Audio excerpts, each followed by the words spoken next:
Palakkad മലമ്പുഴയിൽ VS. അച്യുതാനന്ദൻ്റെ മുൻ personal assistant A. Suresh UDF സ്ഥാനാർത്ഥിയാകും.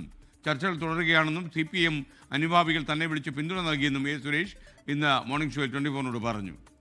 ഇന്ന് ബഹുമാനപ്പെട്ട പ്രതിപക്ഷ നേതാവ് നയിക്കുന്ന പുതുയുഗ യാത്രയിൽ പാലക്കാട് സ്വീകരണത്തിൽ ഞാൻ പങ്കെടുക്കും. സ്ഥാനാർത്ഥിയാണോ അല്ലയോ എന്നുള്ളത് UDFൻ്റെ നേതൃത്വമാണ് പറയേണ്ടത്, ഞാനല്ല. ഞാനൊരു MLA ആവാൻ വേണ്ടി അല്ലെങ്കിൽ ജയിക്കണം അല്ലെങ്കിൽ അത്തരത്തിലൊരു പാർലമെൻ്ററി കാര്യത്തിന് വേണ്ടിയല്ല ഞാൻ ഈ പൊരുതുന്നത്. ഈ പാർട്ടിയുടെ മൂല്യച്യുതിക്കെതിരായിട്ടുള്ള അനേകായിരം ആളുകൾ പോരാടിക്കൊണ്ടിരിക്കുകയാണ്, മാനസികമായും അല്ലാതെയും. ആ പോരാട്ടത്തിനൊരു പ്രതീകമായിട്ടാണ് ഞാൻ അങ്ങനെ മത്സരിക്കുകയാണെങ്കിൽ തന്നെ ഞാൻ ഉദ്ദേശിക്കുന്നത്. പാർട്ടിയിൽ തിരികെ എത്തുന്നതിന് 100 തവണ അപ്പീൽ നൽകിയിട്ടും കാര്യമില്ല എന്ന MV ഗോവിന്ദൻ്റെ പരാമർശം തന്നെ വേദനിപ്പിച്ചുവെന്ന് എ. സുരേഷ് പറഞ്ഞു.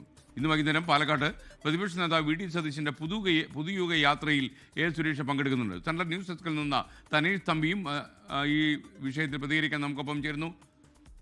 തനേഷ്, ശരിക്കും എന്തായാലും സുരേഷ് മത്സരിക്കാൻ സാധ്യതയുണ്ട് എന്ന് ഏതാണ്ട് ഉറപ്പായി കഴിഞ്ഞു. ഇനി മഹാമനസ്കതയുടെ കോൺഗ്രസ് മണ്ഡലം വെച്ച് നീട്ടിയാൽ മതി. എ. സുരേഷ് മലമ്പുഴയിൽ സ്ഥാനാർത്ഥിയാകുമെന്നുള്ള കാര്യം ഉറപ്പായി കഴിഞ്ഞിരിക്കുകയാണ്. അതുമായി ബന്ധപ്പെട്ടുള്ള ചർച്ചകളെല്ലാം പൂർത്തിയായി കഴിഞ്ഞിട്ടുണ്ട്. എന്തായാലും ഔദ്യോഗികമായ ഒരു സ്ഥിരീകരണം UDFൻ്റെ ഭാഗത്തു നിന്ന് വരണം എന്നുള്ളത് മാത്രമാണ്. അതൊരു പക്ഷേ വൈകാനാണ് സാധ്യത. എന്തായാലും ഇന്നത്തെ പുതുയുഗ യാത്രയിൽ എ. സുരേഷ് പങ്കെടുക്കുന്നതോടുകൂടി അദ്ദേഹം കോൺഗ്രസിൻ്റെ അല്ലെങ്കിൽ UDFൻ്റെ ഭാഗമാകുകയാണ്.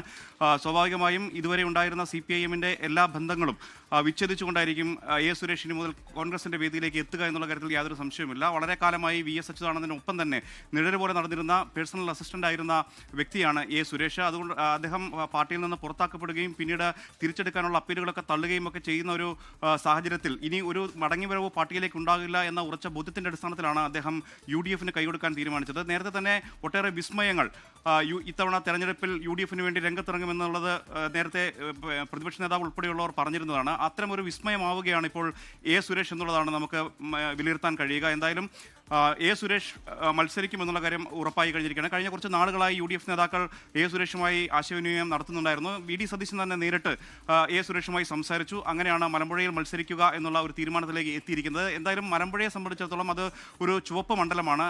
ഇതുവരെയും അവിടെ മത്സരിച്ച് വിജയിച്ചിട്ടുള്ളതെല്ലാം CPIMൻ്റെ സ്ഥാനാർത്ഥികളാണ്. മാത്രമല്ല V.S. അച്യുതാനന്ദനെ പോലെയും E.K. നായനാരെ പോലെയും T. ശിവദാസമേനോനെയൊക്കെ പോലെയുള്ള പ്രഗത്ഭരായ നേതാക്കളാണ് അവിടെ സ്ഥിരമായി മത്സരിച്ചു വന്നിരുന്നത്. ഇപ്പോൾ നിലവിലെ MLA എ. പ്രഭാകരനാണ്. അദ്ദേഹവും VSൻ്റെ വിശ്വസ്തനായിരുന്ന എ. പ്രഭാകരനാണ് ഇപ്പോൾ മണ്ഡലത്തെ പ്രതിനിധീകരിക്കുന്നത്. അവിടെ കോൺഗ്രസിനെ സംബന്ധിച്ചിടത്തോളം വലിയ പ്രതീക്ഷകളില്ലാത്ത ഒരു മണ്ഡലം എന്ന് വേണമെങ്കിൽ പറയാം. കഴിഞ്ഞ 2 തിരഞ്ഞെടുപ്പുകളിലായി BJP ആണ് അവിടെ 2ാം സ്ഥാനത്തുള്ളത്. വലിയ മാർജിനിലാണ് LDFൻ്റെ വിജയം. 25,700 പരം വോട്ടിൻ്റെ ഭൂരിപക്ഷം അവസാനത്തെ തെരഞ്ഞെടുപ്പിൽ ഉണ്ടായിരുന്നു.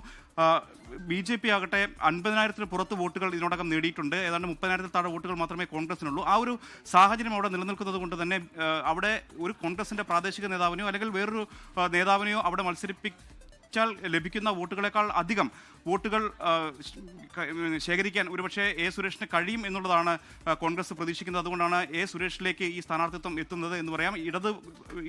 CPIMൽ തന്നെയുള്ള VS വികാരം അല്ലെങ്കിൽ മലമ്പുഴ മണ്ഡലത്തിൽ പൊതുവായിട്ടുള്ള ഒരു VS വികാരം അതുകൂടി മുതലെടുക്കുക എന്നുകൂടി ഇക്കാര്യത്തിൽ ഒരു കോൺഗ്രസിൻ്റെ ഒരു വിലയിരുത്തലിൻ്റെ ഭാഗമായിട്ടുണ്ട്. എന്തായാലും എ. സുരേഷ് മത്സരിക്കുമെന്നുള്ള കാര്യം ഉറപ്പായി കഴിഞ്ഞിരിക്കുകയാണ്. Thank you Thanesh Thampi. ലോകത്തെവിടെയായാലും ഏത് സമയത്തും 24 വാർത്തകളും ഓഗ്മെന്റഡ് റിയാലിറ്റി പാക്കേജുകളും എക്സ്പ്ലെയിനറുകളും വിശദമായി കാണാൻ ഞങ്ങളുടെ YouTube ചാനൽ നിങ്ങൾക്ക് സബ്സ്ക്രൈബ് ചെയ്യാം.